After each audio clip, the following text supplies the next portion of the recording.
Hello, I'm Aaron Lohr. And I'm Caitlin Ondrachek. And this is the Endocrine News Podcast.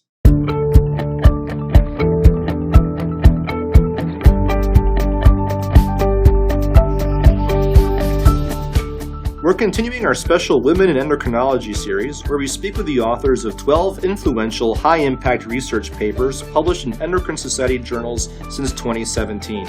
The selections for this special series reflect a spectrum of basic through clinical research, geographical diversity, and career stage. Stay tuned. In this podcast episode, I spoke with Dr. Rebecca Simmons. Dr. Simmons is the Halem Hertz Endowed Chair and Professor of Pediatrics at the Perelman School of Medicine and an attending physician at the Children's Hospital of Philadelphia. Her research focuses on the causal mechanistic links between the intrauterine milieu and type 2 diabetes and obesity in the adult, with a focus on epigenetics and mitochondria function. Her 2018 endocrinology paper titled Transcriptomic Analysis Reveals Novel Mechanisms Mediating Islet Dysfunction in the Intrauterine Growth-Restricted Rat was nominated and selected for our special Women in Endocrinology collection. You can find links to this paper and the full thematic collection at www.endocrine.org/podcast. And now, my conversation with Dr. Simmons. I'd really like to hear a little bit more about why it's actually important to study intrauterine growth restriction.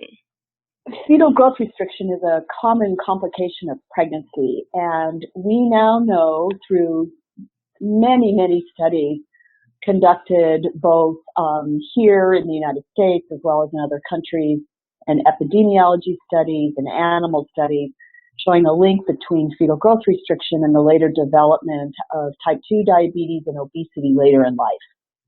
And so in this study, you used a rat model of this growth restriction. Can you tell me a little bit about the model that you used and what kind of limitations this has? So we used a model that we developed many years ago whereby we induced fetal growth restriction by ligating both uterine arteries. And towards about the last trimester of the rat, although rats really don't have trimesters, but to try to mimic the human situation. In human pregnancies, fetal growth restriction is most commonly caused by uterine placental insufficiency, meaning that the placenta just isn't working properly to provide nutrients and oxygen and other important growth factors to the fetus. And so by reducing blood flow, which again occurs with uterine placental insufficiency in the human, we can mimic that situation. There are many different types of animal models. There's nutrient restriction models, protein restriction, hypoxia, models in the sheep whereby you remove part of the placenta. And some of these mimic very severe malnutrition, which really does not occur to a great degree in most parts of the world, although obviously in some parts of the world it still does. And so we feel that our model more closely mimics what's going on in the human pregnancy. Now, one caveat is that this is an abrupt cessation or really an abrupt decrease in blood flow to the fetus.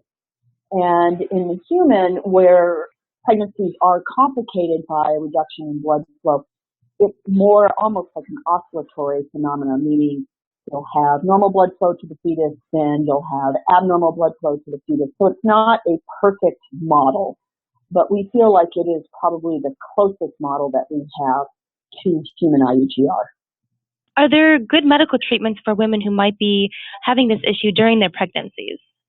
Unfortunately, no. And one of the most common causes of that is, unless you can treat the underlying disease. So one of the most common causes is maternal hypertension, both gestational hypertension or pre-existing hypertension.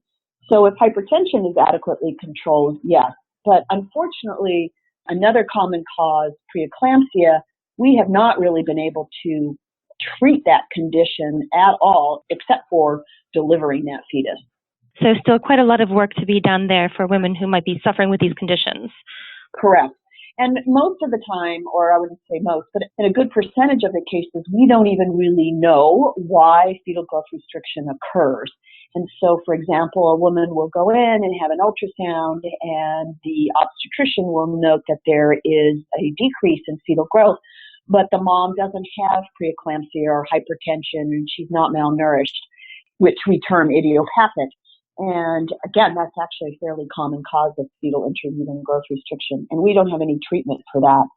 There have been, in animal models, treatments such as providing nutrients to the fetus or providing growth hormones to the fetus, such as IGR, with some improvement, but not really total resolution of that fetal growth restriction. So yes, we are a long ways away from developing good therapies for that. Tell me a little bit more about the results then from your study. So you had these rat models where you were actually able to disrupt the blood flow. And what did you ultimately end up seeing with them? The purpose of this study was really more exploratory, meaning we were trying to identify novel pathways.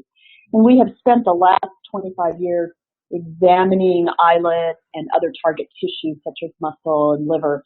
But the purpose of this study was to try to determine whether or not there were other pathways that we had never thought of in novel mechanisms. And the second purpose of the study was to try to determine if there was an overlap in the transcriptome, meaning was there an overlap in changes in gene expression that we see in our animal model with human type 2 diabetes, islets from humans who have type 2 diabetes.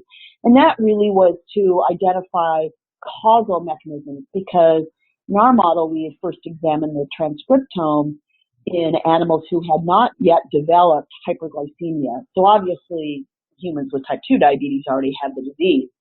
So if we found overlap between changes in gene expression early in life in our animal model that were similar to what we saw in type 2 diabetes in humans, that would suggest that those mechanisms may be causal to the disease.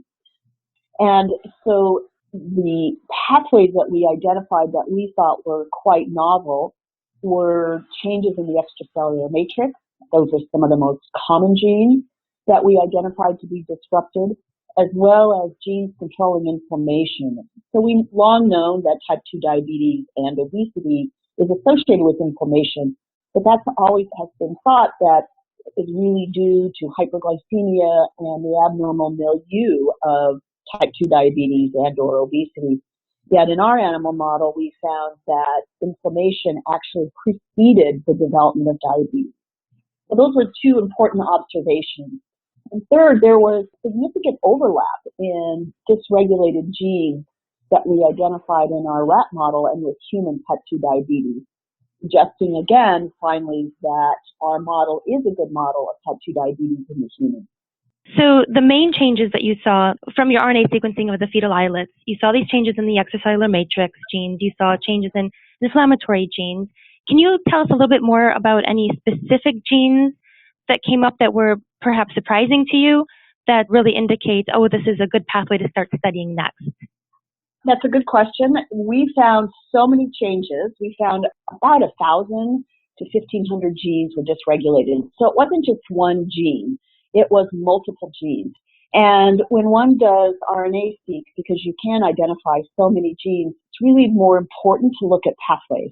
And so a collection of genes that are disrupted. And again, what was surprising to us was our findings of many genes that were disrupted that control extracellular matrix. So that, in my mind, was the most interesting finding that we observed. So what do you do next with this information?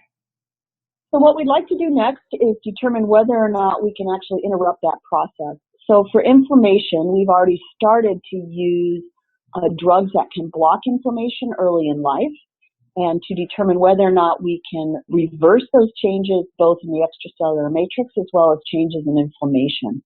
And that's where we're focusing our efforts right now.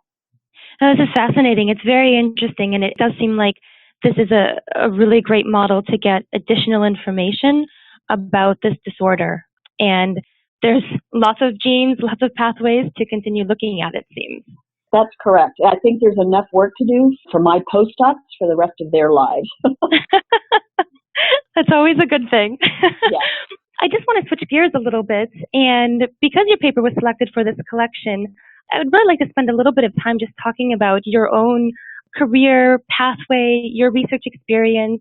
If there's anything you'd like to share about how you started out and how you got to where you are now.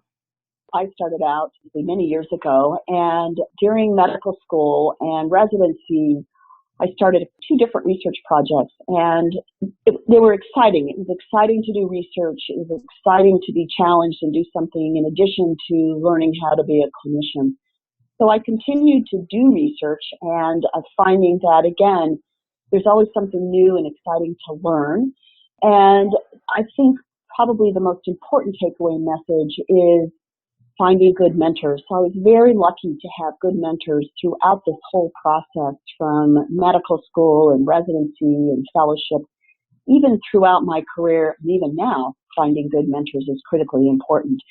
And the best part of my job is now becoming a mentor to the new generation of scientists, postdoctoral fellows, PhDs, medical students, etc.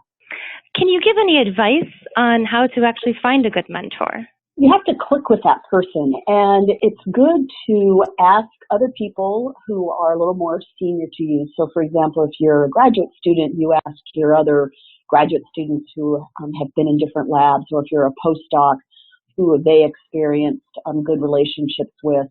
And same with junior faculty. So you have to do your homework. You have to ask around who has been successful in being a mentor, and then you need to actually spend some time with that person, again, to determine whether or not you click with that person, because not everybody is going to have a relationship with that mentor, meaning that there might be personalities that seem to blend well and others that don't. So is there anything that I've missed that I haven't asked that you would like to share, either about your career or about the research? No, other than it's really a great job and it's really fun, and I think there are many physician scientists that feel when they're first starting out that it's a daunting process. Mm-hmm. But if one enjoys what they're doing, then they will be successful. And there are just so many interesting questions to ask that it's such a worthy goal to pursue and a worthy career to pursue. Well, thank you so much for your time. I really appreciated this, and I've learned so much during this conversation. So thank you very much. Yes, thank you very much. What I really liked about my conversation with Dr. Simmons was learning about the novel pathways that her exploratory study in the fetal growth restricted rat model identified as being important, specifically changes in the extracellular matrix and in genes that regulate inflammation. That's all for this episode. Thank you for listening to the Endocrine News Podcast.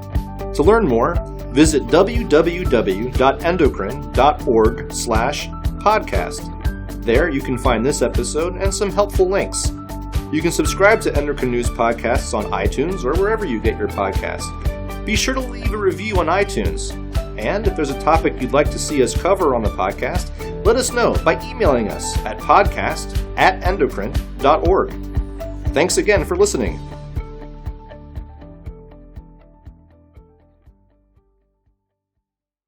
Endocrine News Podcasts are a free service of the Endocrine Society. To learn more or to become a member, visit the Society's website at www.endocrine.org.